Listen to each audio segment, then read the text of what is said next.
Bagaimana kabarnya hari ini? Baik, Bu. Oke, sebelum memulai pelajaran, mari kita berdoa terlebih dahulu agar Allah SWT selalu memberikan kemudahan dalam memahami materi pada hari ini. Salah satu dari kalian ada yang mau memimpin berdoa? Ayo Mas Nahil, coba sendiri kan? Ayo, silahkan berdoa dulu. Mulai.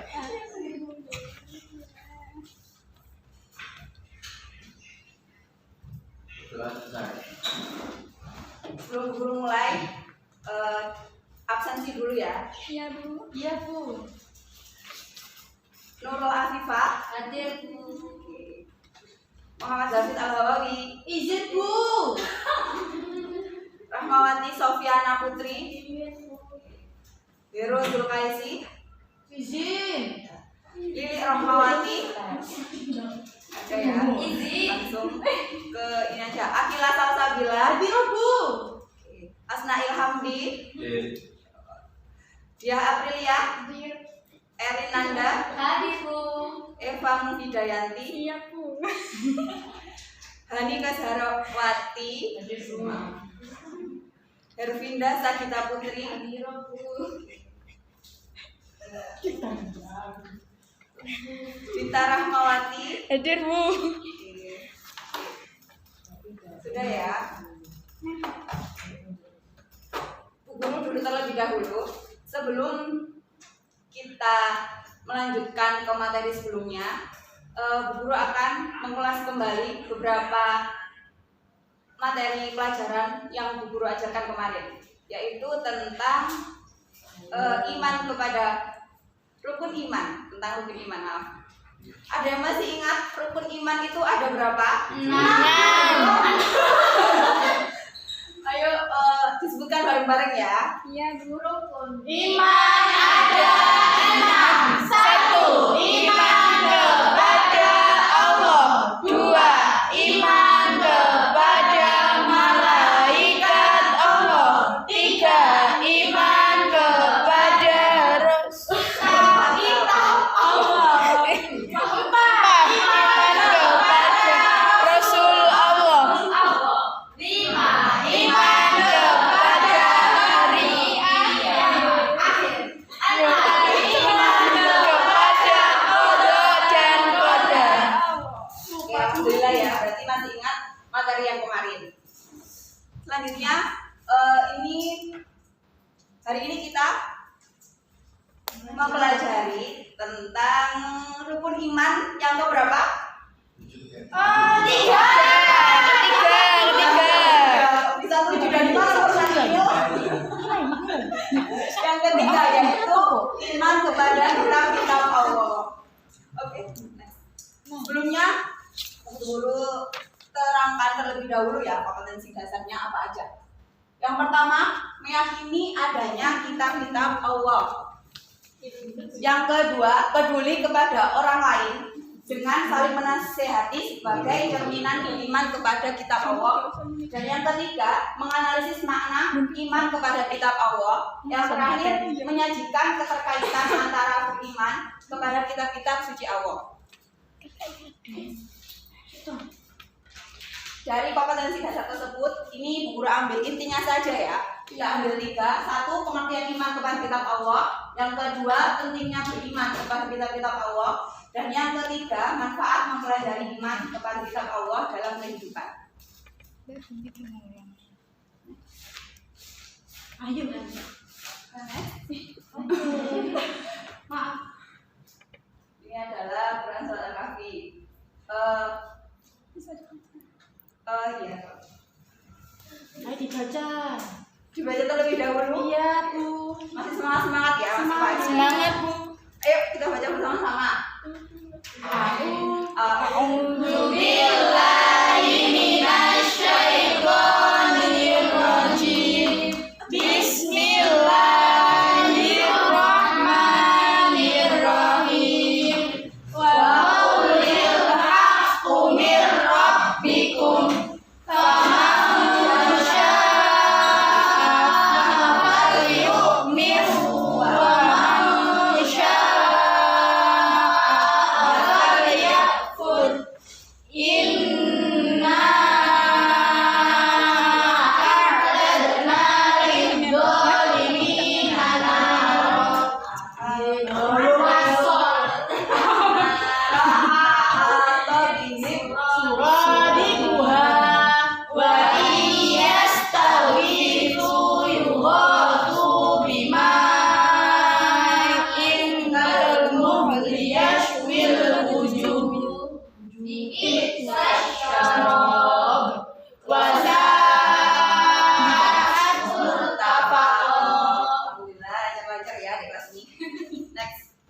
Nih, yang pertama kita membahas tentang pengertian iman kepada kitab Allah. Pengertian iman kepada kitab Allah adalah meyakini sepenuh hati bahwa Allah SWT telah menurunkan kitab-kitabnya kepada para nabi dan rasul agar disampaikan kepada umatnya sebagai pedoman hidup untuk kebahagiaan dunia dan akhirat. Next.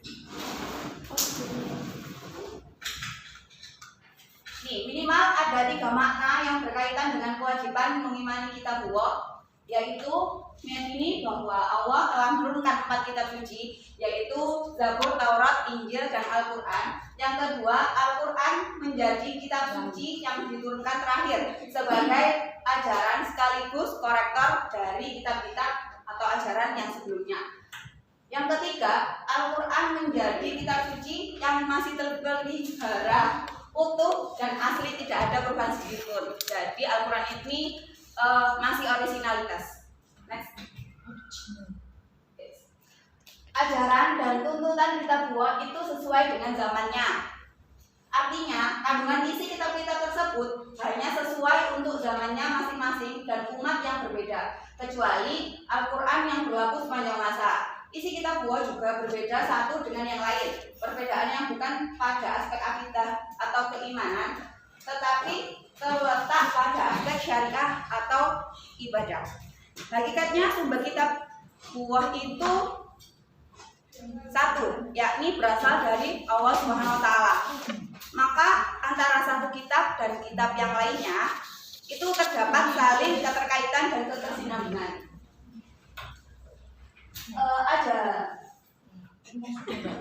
Keyakinan umat Islam akan adanya beberapa kitab suci, yaitu Zabur, Taurat, dan Injil, tidak bermakna bahwa umat Islam harus berpedoman kepada kitab-kitab suci tersebut. Hanya Al-Quran yang harus dijadikan pedoman dan petunjuk, sebab semua kitab suci tersebut selain Al-Quran sudah tidak utuh. Yang tadi sudah dibahas di nomor 3 bahwa Al-Quran ini sudah tidak kitab-kitab yang lainnya itu sudah banyak perubahan, dan hanya Al-Quran yang tidak ada perubahan sedikitpun. Sebab karena sudah mengalami banyak perubahan, penambahan, dan pengurangan, yaitu dari Injil, Taurat, dan Zabur. Misalnya dalam kitab Injil yang paling dekat pewahyuannya dari Al-Quran itu sudah tidak dijumpai naskah aslinya. Kalau sekarang sudah ada perubahan, yaitu ada yang namanya versi sahabat Yesus di kitab Injilnya. Next.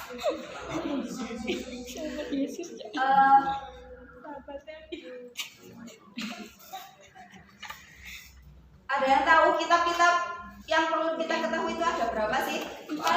Ada 4. Apa saja? Injil, Taurat, Zabur, Al-Quran. Kitab Zabur diwahyukan kepada siapa? Nabi Musa. Zabur kepada siapa? Nabi Musa.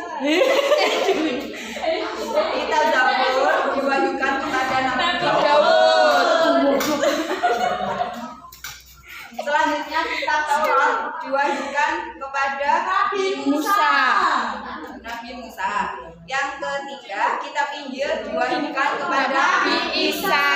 Dan yang terakhir, Al-Quran sebagai pedoman kita diwahyukan kepada Nabi Muhammad.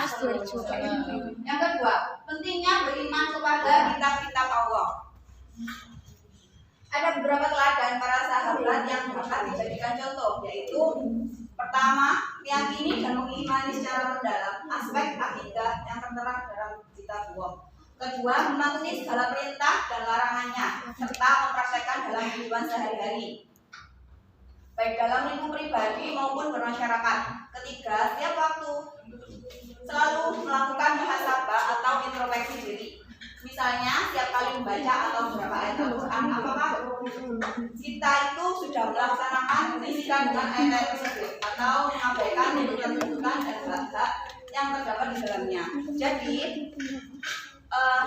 kita kalau dalam membaca atau membaca satu atau beberapa ayat Al-Quran, itu kita juga harus mengerti artinya itu seperti apa, agar kita itu bisa introspeksi diri. Terus apakah kita itu juga berpikir apakah kita itu sudah melaksanakan perintah-perintah yang ada di dalam Al-Quran tersebut atau menjauhi larang-larangan yang ada di dalam Al-Quran.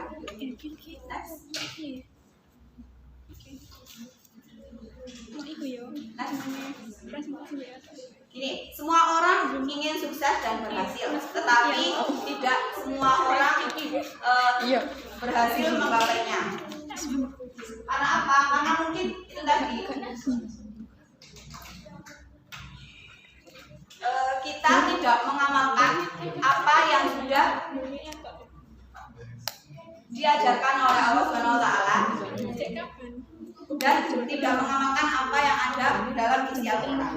Nah, supaya fungsi kitabullah dapat dibuktikan dalam kehidupan, kita harus menemukan makna dan mengamalkannya, sebagaimana para sahabat dan tabi'in terdahulu. Ini poin yang terakhir ya, manfaat mempelajari iman kepada kita tahu Allah dalam kehidupan. Melalui Al-Quran, Allah menyampaikan maksud atau tujuannya tentang keberadaan alam semesta ini, termasuk manusia. Kenapa, untuk apa, bagaimana cara, dan kemana hidup itu akan berakhir. Serta keberadaan makhluk yang lain tanpa memahami Al-Quran, kemauannya tidak mungkin diketahui oleh manusia. Jadi manfaat mempelajari iman kepada kitab Allah dalam kehidupan itu gini. Misalkan kita manusia kan tidak bisa hidup sendiri, artinya makhluk sosial ya. Jadi kita saling bantu-bantu antar sesama muslim. Di dalam kitab Allah yaitu Al-Quran itu juga diterangkan bahwa kita harus berlomba-lomba dalam kebaikan atau yang namanya fastabiqul khairat. Jadi di kitab-kitab Allah itu isinya yaitu menyampaikan maksud atau tujuan tentang keberadaan alam semesta ini. Contohnya itu kenapa, terus untuk apa misalnya untuk apa kita dilahirkan, terus bagaimana caranya bersosialisasi dengan masyarakat, dan kemana hidup itu akan berakhir. Nih, 3 manfaat dibalik beriman kepada kitab Allah. Yang pertama, Al-Quran berisi perintah beribadah dan menyembah Allah agar manusia tidak terlena dalam kehidupan dunia. Jadi kita itu diciptakan bukan hanya fungsi dunia aja, harus seimbang antara dunia dan akhirat. Al-Quran juga mengajarkan manusia berbuat baik dan tolong-menolong kepada sesama agar manusia memperoleh kebahagiaan di dunia dan di akhirat. Jadi kita saling tolong-menolong itu juga nantinya akan ada feedback ke diri kita sendiri. Mungkin nantinya akan dimudahkan dalam urusan atau yang lainnya. Next.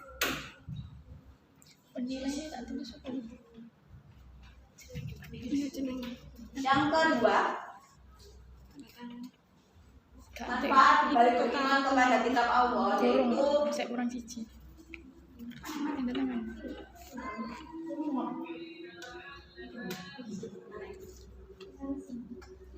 Mengajarkan cara membangun kehidupan bermasyarakat dalam berbagai keadaan. Berbagai keadaan, mau kita susah, mau kita ada di atas atau dalam keadaan sederhana, itu kita tahu kita bisa beradaptasi. Lalu Allah tidak membedakan status sosial maupun jabatan. Jadi Allah tidak membedakan mau itu anak presiden, mau itu anak konglomerat atau apapun itu. Jadi Allah itu menyamaratakan kita. Nah, yang ketiga, manfaatnya Al-Quran mengajarkan umat Islam tentang persatuan dan kerukunan dalam bernegara. Rasulullah SAW selalu mencontohkan ketika membangun negara Madinah. Beliau menerapkan kebebasan beragama, toleransi antar umat beragama. Contohnya juga ada di Indonesia. Di Indonesia kan ada itu banyak agama. Nah, dalam Islam sendiri kita diajarkan untuk saling toleransi dan tidak membeda-bedakan antar satu agama dan agama yang lainnya. ada yang tahu agama Indonesia itu ada apa aja? Konghucu, Islam, Katolik, Hindu, Dan nah, kita bisa mengimani kitab itu juga karena adanya contoh di dalamnya.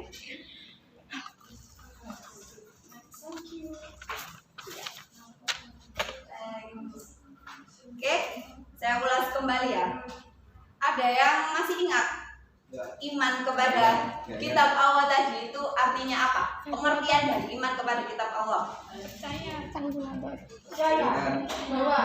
Percaya bahwa Allah menurunkan kitab-kitabnya melalui empat nabi tadi.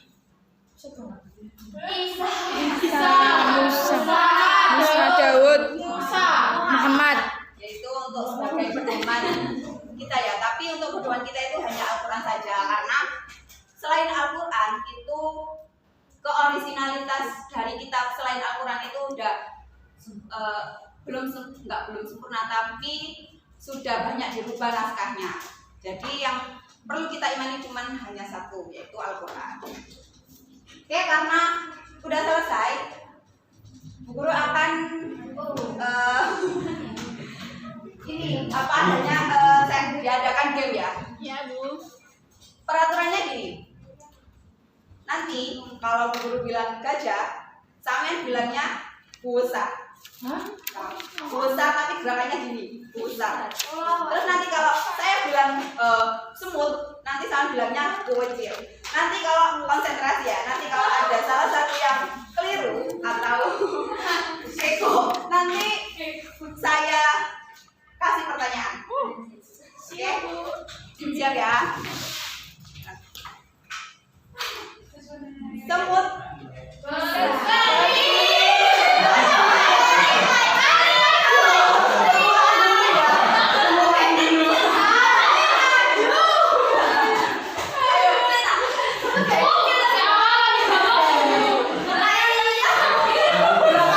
gerakannya yang misal semut kucil, gajah besar gitu ya.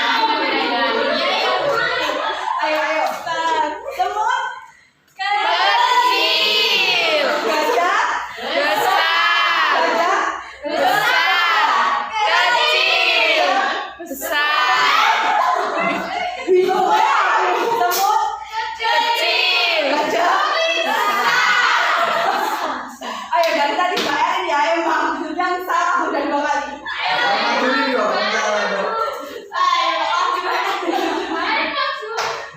Tak kasih pertanyaan ya. Iya, Bu.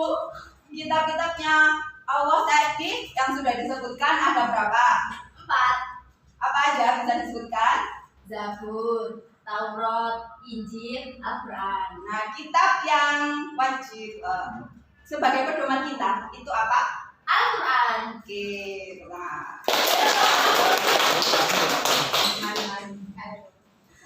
Sudah segitu saja ya, karena waktunya sudah mau habis. Jadi, Bu Guru tutup terlebih dahulu. Assalamualaikum warahmatullahi wabarakatuh. Waalaikumsalam warahmatullahi wabarakatuh.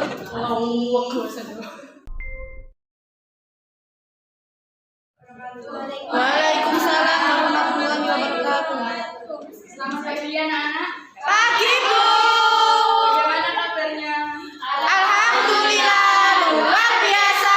Allahu Akbar. Yes. Hari ini kita akan mempelajari materi tentang sholat 5 waktu ya. Iya, Bu. Orang ikut.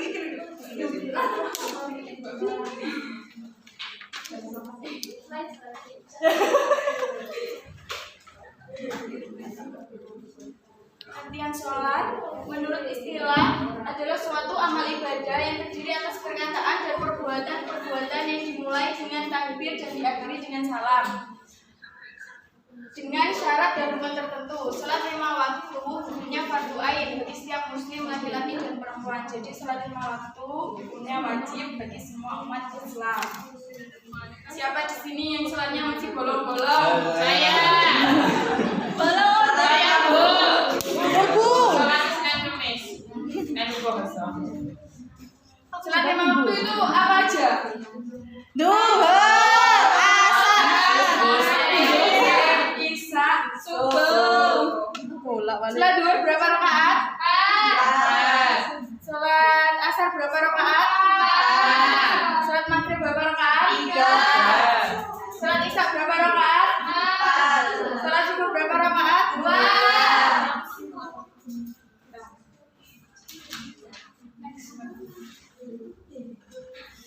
Syarat wajib sholat. Syarat wajib sholat ada 5. Yang 1 harus beragama Islam. Jadi orang yang beragama Islam wajib menunaikan sholat 5 waktu. Terus yang kedua suci dari haid dan nifas. Jadi orang yang wanita yang sedang haid. Wanita yang sedang haid tidak wajib melakukan sholat 5 waktu. Yang ketiga, berakal dan sudah balik. Jadi kayak orang yang gila tidak wajib untuk sholat. Terus yang keempat, telah sampai ajaran Islam kepadanya. Yang kelima, jaga atau tidak tidur. Jadi kalau tidur, sholatnya batal. Next. Syarat sah sholat. Syarat sah sholat ada 5 juga. Yang 1, suci dari hadas besar dan hadas kecil.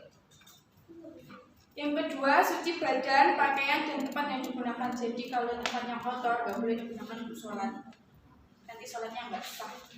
Yang ketiga, menutup aurat. Aurat laki-laki tahu? Iya, Bu.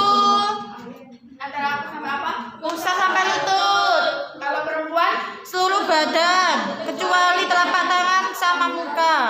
Iya dah. yang keempat, telah masuk waktu sholat. Jadi kalau sholat tapi belum adzan, sholatnya nggak sah. Nggak boleh. Kalau sholat sunnah, kalau sholat sunnah beda lagi. Yang kelima, menghadap kiblat. Jadi nggak boleh kalau sholat nggak menghadap kiblat. Masuk sholat menghadap ke timur. Yang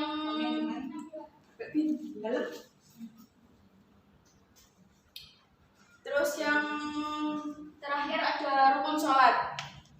Rukun sholat ada 13. Yang pertama tentunya niat. Kalau mau sholat harus niat dulu. Kalau belum niat sholatnya nggak sah. Terus yang kedua berdiri. Ketika sholat hukumnya berdiri, ketika sholat hukumnya wajib. Terus yang ketiga takbiratul ihram. Takbiratul ihram itu menjadi pembuka sholat.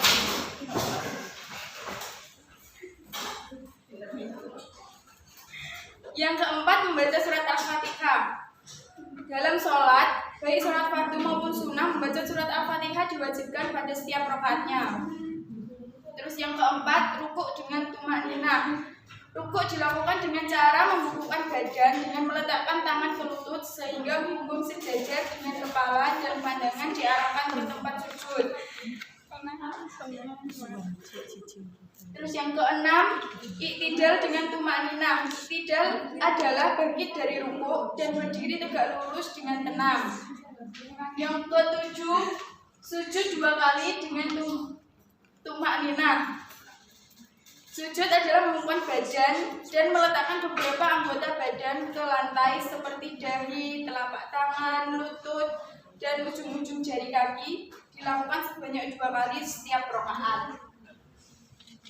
Terus yang ke-8, duduk di antara 2 sujud dengan tumakninah. Duduk di antara 2 sujud dengan tumakninah dinamakan duduk iftirasi, yaitu bangun kembali setelah sujud pertama untuk duduk dengan tenang. Terus yang ke-9, duduk tasyahud akhir. Duduk tasyahud akhir dinamakan duduk tawaruk pada rakaat terakhir sambil membaca tasyahud dan sholawat. Tahu bagaimana bacaannya? Apa Bu? Iya, Bu. Ada yang bisa? Ayo, Mbak Viva. Bisa. Ayo Mbak Jula. Mbak Ica. Nunjuk koncone. Ayo Madila.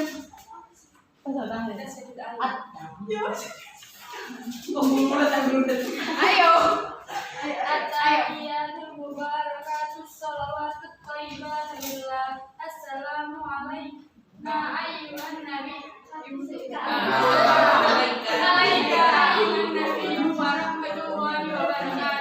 Assalamu alayna wa ala ibadillahi sholihin. Asyhadu an la ilaha illallah wa asyhadu anna Muhammadan Allahumma sholli ala sayyidina Muhammad wa ala ali sayyidina Muhammad kama shallaita ala sayyidina Ibrahim wa ala ali sayyidina Ibrahim wa barik ala sayyidina Muhammad wa ala ali sayyidina Muhammad kama barakta ala sayyidina Ibrahim wa ala ali sayyidina Ibrahim fil alamin innaka Hamidum Majid. Terima kasih. Itu tadi yang 10 ya, membaca tasyahud akhir. Yang ke-11 membaca salawat atas Nabi Muhammad SAW. Bisa dibaca bareng-bareng. Awan. Allahumma sholli ala sayyidina Muhammad wa ala ali sayyidina Muhammad. Terus yang ke-12 salam. Salam menengok ke arah kanan dan kiri sambil membaca salam-salam. Yang pertama yaitu menengok ke arah kanan hukumnya wajib. Sedangkan salam yang kedua yaitu menengok ke arah kiri hukumnya sunnah. Terus yang terakhir tertib. Jadi kalau yang di awal diawalkan, yang akhir diakhirkan. Mungkin ada yang Sudah, Bu.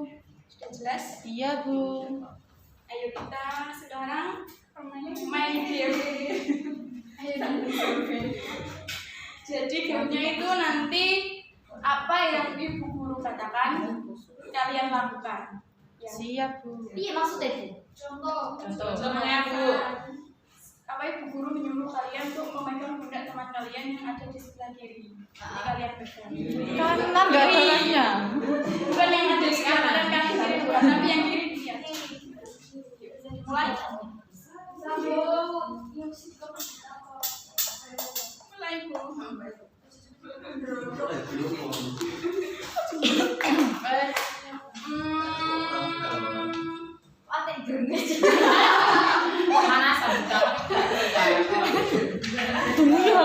Pegang tangan teman kalian yang di sebelah kanan.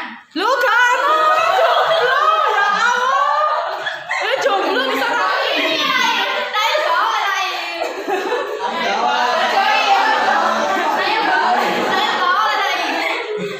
Lagi terus.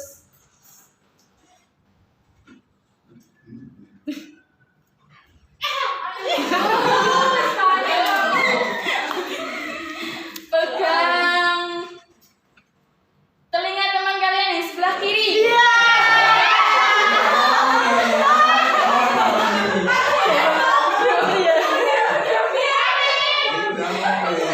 Sudah cukup ya. Pertemuan kali ini Ibu Guru rasa sudah cukup. Ibu Guru akhiri. Assalamualaikum warahmatullahi wabarakatuh. Waalaikumsalam warahmatullahi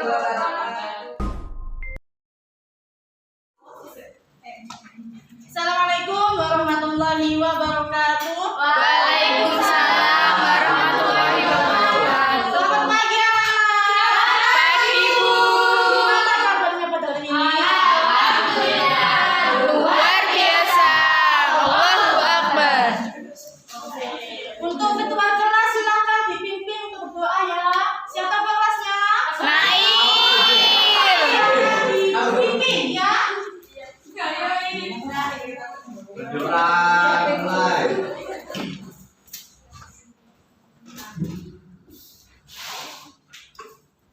Berdoa selesai.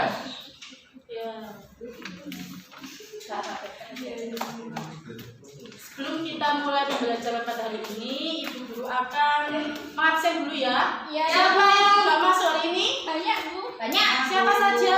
Ada 20 orang. Hafid? Nggak masuk ya? Tidak.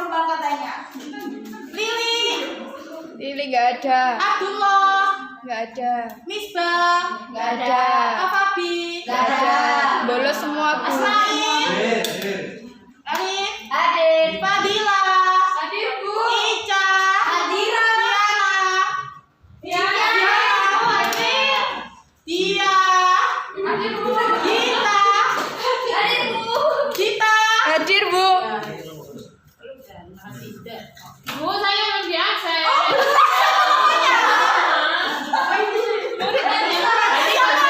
Hani, oh iya lupa, maaf ya. Bisa-bisanya. Ya, sebelum Ibu Guru menerangkan materi pada hari ini, Ibu Guru akan mengulas kembali materi sebelumnya ya. Ya. Kemarin terangkan apa? Bab apa? Hukum normatif dan Taklim. ada berapa? 5. Apa saja? Ayo, 1.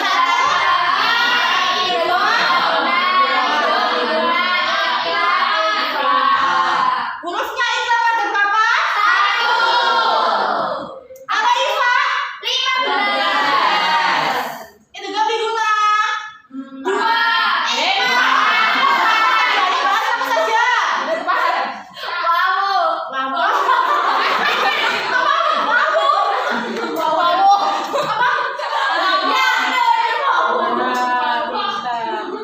Kalau ini gak diguna.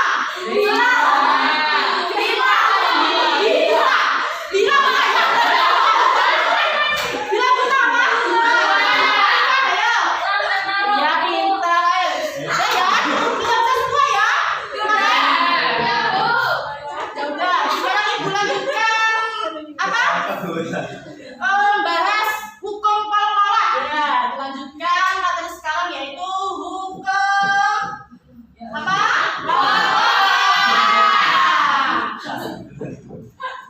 Ada yang tahu apa itu hukum kol-kolah?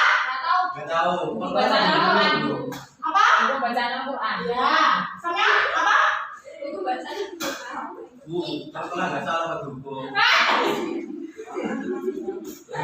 Ya, hukum kol-kolah itu adalah getaran suara atau Pantulan. Kecil sekali, Bu. Yang belakang ada. Oh ya maaf.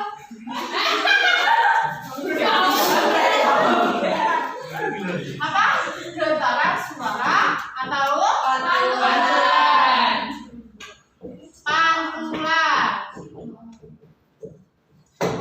Ada berapa huruf kol-kolah itu? 5. Apa saja? Baju di toko. Baju Di toko. atau bisa Singkatkan baju di toko. Kelihatan nggak? Nama lainnya itu ada juga apa ya? Ya.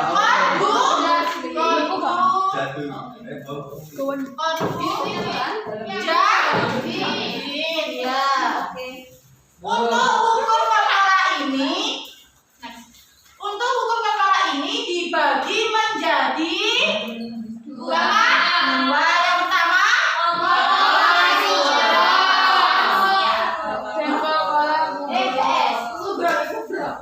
balik tadi? Salah ya. Kenapa aku?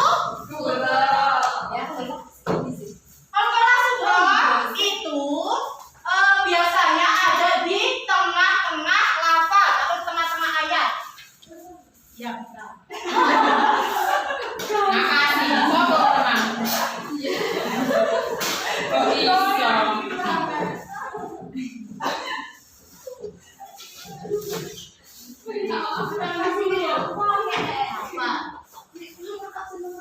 Cara membacanya itu tidak kuat, jadi biasa ya Kak, sifat kuat, nggak usah dikuatkan.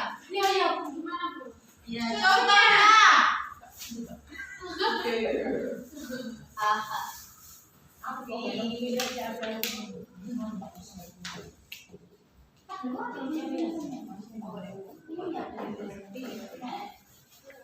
Contohnya lam yalid walam yulad. Lam yalid enggak terlalu kuat, biasa-biasa saja ya. Lam yalid atau bisa alam yaj'al. Alam yaj'al.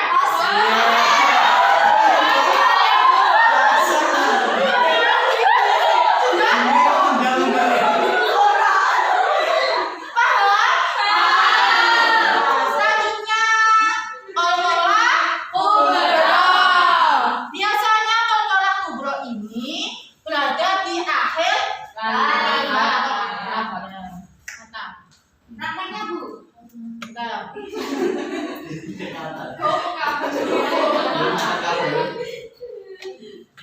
Cara membacanya itu lebih kuat daripada qalqalah sughra.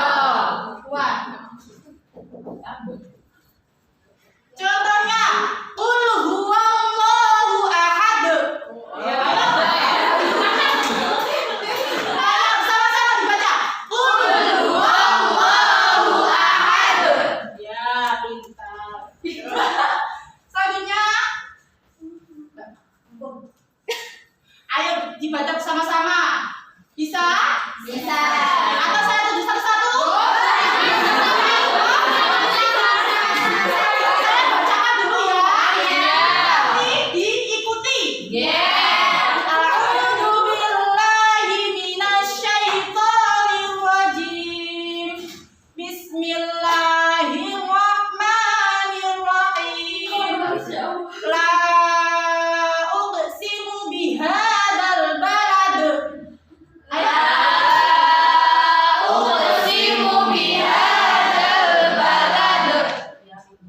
Wa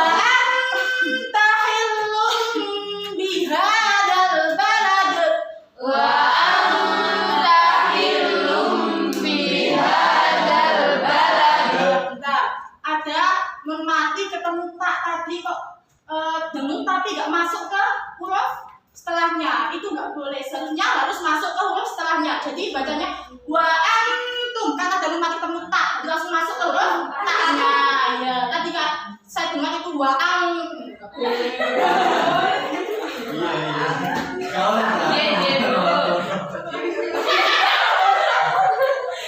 Yang ketiga, wa walidin wa ma walad.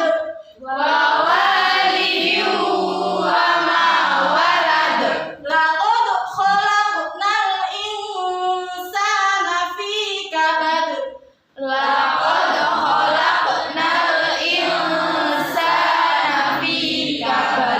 Ayahsabu an lan yaqdira alaihi ahad.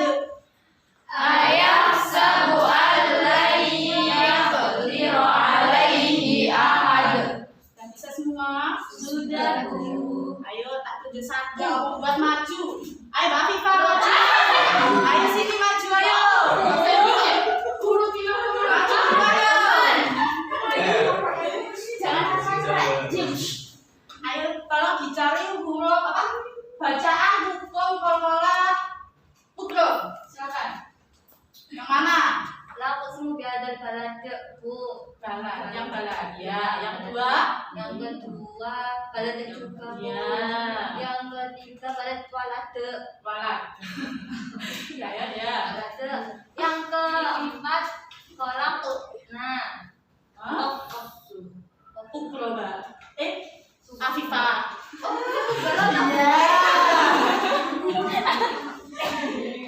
Ya. Kabad. Ya, yang kelima. Yang kelima, ahad. Ya kasih. Ayo selanjutnya saya tunjuk Viana maju. Ayo maju sini.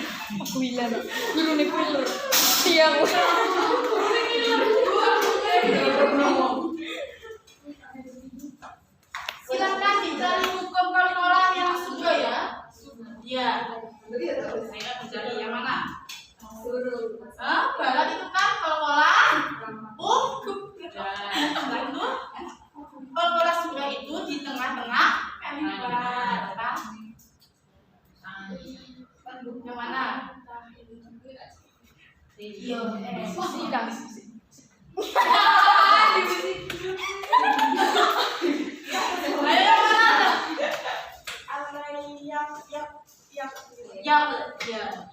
Selanjutnya, yang mana lagi? Ada oh. Nggak kelihatan? Ya. Iya ya. Aki lah, aku belakang dulu. Oh iya. Terus, apa lagi? Iya, terima kasih ya. Sudah paham semua? Sudah. Ada yang tanyakan? Iya. Ya udah, berhubung waktunya masih ada, ayo kita main-main dulu ya. Ayo silakan. Nah, kayak gini, apa?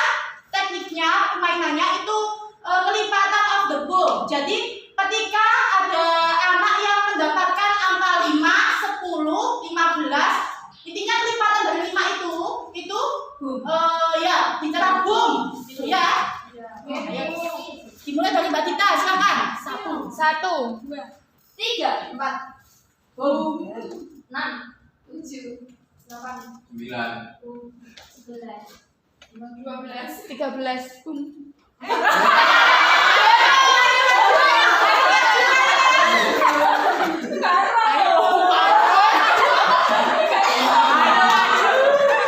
Kurang ayam.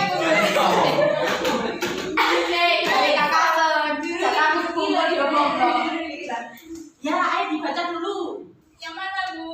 Ayo yang pertama sampai kelima. Iya, nggak apa-apa. Bismillahirrahmanirrahim. La uqsimu bihadzal balad wa anta hilum bi Ayo panjang pendeknya dilihat. Kilo temen aku.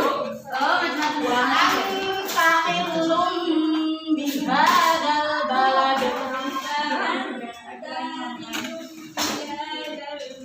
Lanjut. Banyak kan ada alifnya dibaca pas yang dua ke. Lanjut. Wawalidin wa ma walad.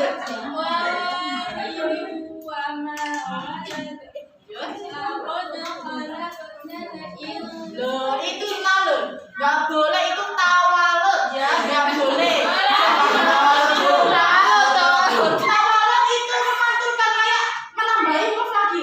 Alo, itu gak boleh. Saya kan alhamdulillah. Paham?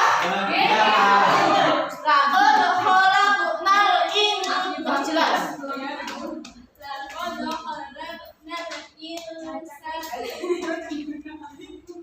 Rabibu.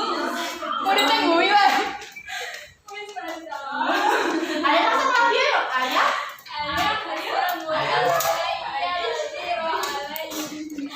Terima kasih.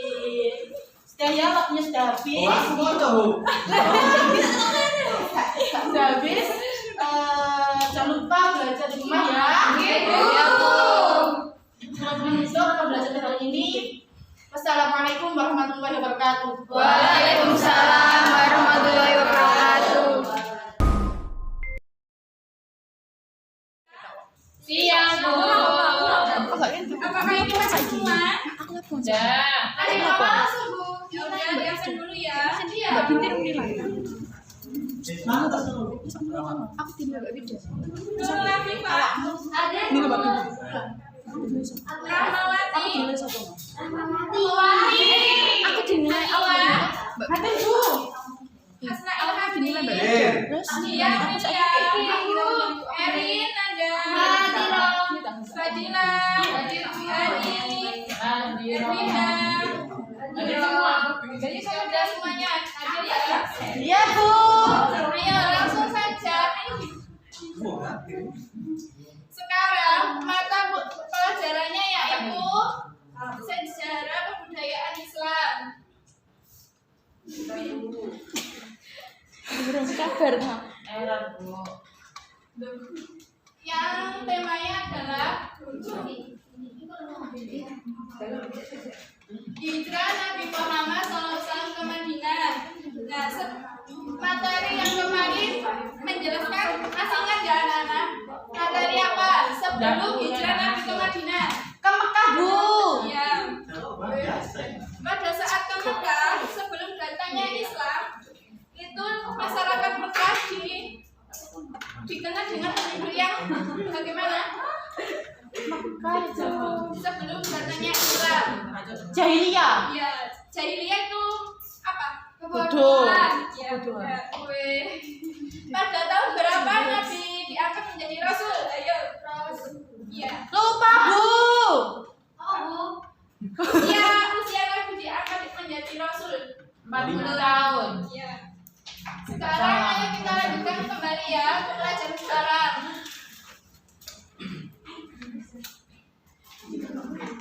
Hijrah itu apa sih? Hijrah itu meninggalkan, maksudnya menjauhkan diri dan berpindah tempat dengan tujuan tertentu. Yang dimaksud dengan hijrahnya Nabi itu apa? Mbak Gilang. Hijrahnya Nabi. Balik aku jadi. Hijrahnya Nabi Mbak Gilang. Yang Lupa, kemarin kan Bu. sudah. Nggak masuk, Bu. Nggak masuk. Ya. Bener kok bukan gak masuk Hijrah aku. adalah kegiatan perpindahan yang dilakukan oleh Nabi Muhammad SAW bersama para sahabat beliau dari Makkah dan Madinah, kemudian dengan tujuan mempertahankan dan menegakkan risalah Allah dan dakwah. Ayo Bin.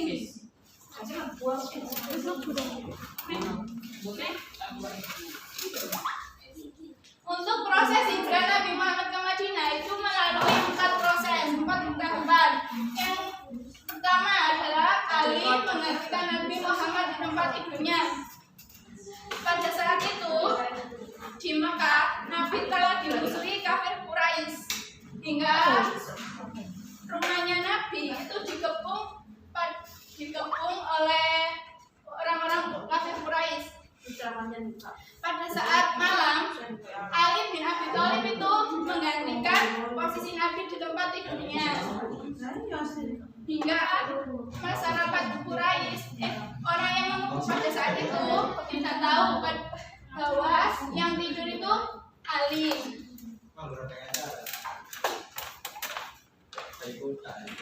Terus Nabi Muhammad melanjutkan perjalanannya sampai ke Gua Tur. Pada di Gua Tur itu Nabi Muhammad sampai selama 3 hari.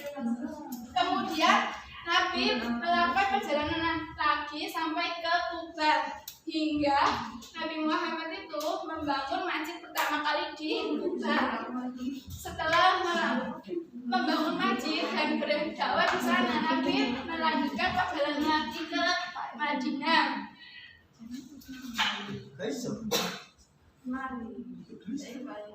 Terus langkah-langkah dakwah Nabi Muhammad SAW di Madinah. Yang pertama yaitu membangun masjid.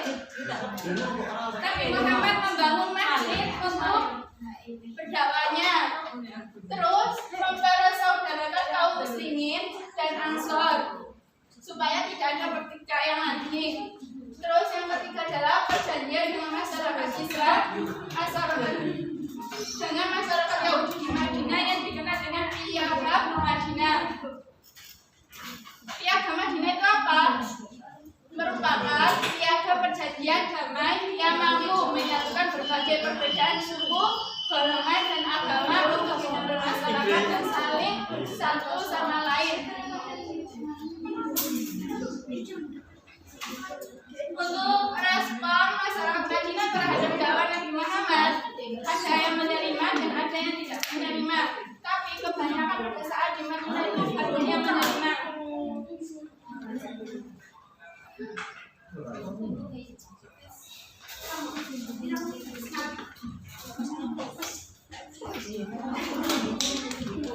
Sudah ya anak-anak? Dari ringkasan ini, apa yang kalian ingat dari pelajaran ini? Gak ada, Bu. Nabi dan Rasul tak ada.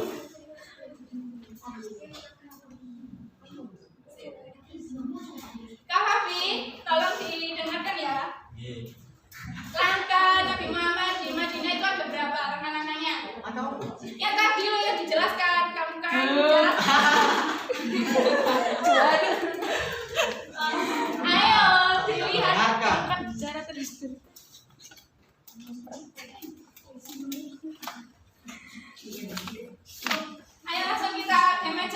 Iya.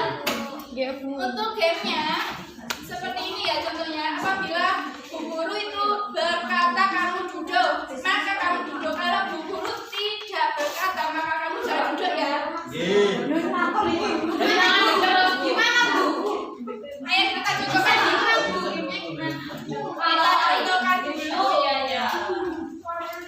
Ibu Guru berkata, kamu menulis. Kenapa ada pulpen? Ya menulis pulpen. Ya menulis ya. Kalau Bu Guru menulis, tidak ada berkatanya, kamu tidak menulis ya. Ayo kita mulai gamenya. Ibu Guru berkata, kamu tersenyum. Kamu tidak tersenyum ya? Maju lah Kabi. Kamu maju dong. Ayo ini. Kakek tok. Kakak apa? Aku lah. Maju pi. Maju Bi, maju. Bi. Ayo. Bi, maju. Maju. Guru kok. Maju lah apa? Kita kasih kuis. Sebelum Islam datang di Mekah, dikenal dengan masyarakat apa? Iya. Ya,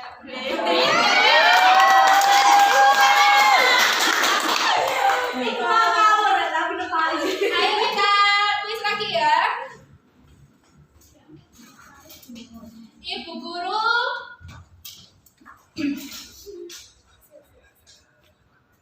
Ibu Guru berdiri. Ya benar. Ibu Guru berkata, tangannya di atas. Ya.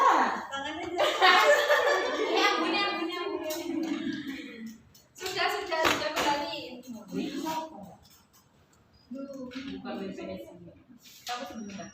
Sofian. Jika ikut presentasi.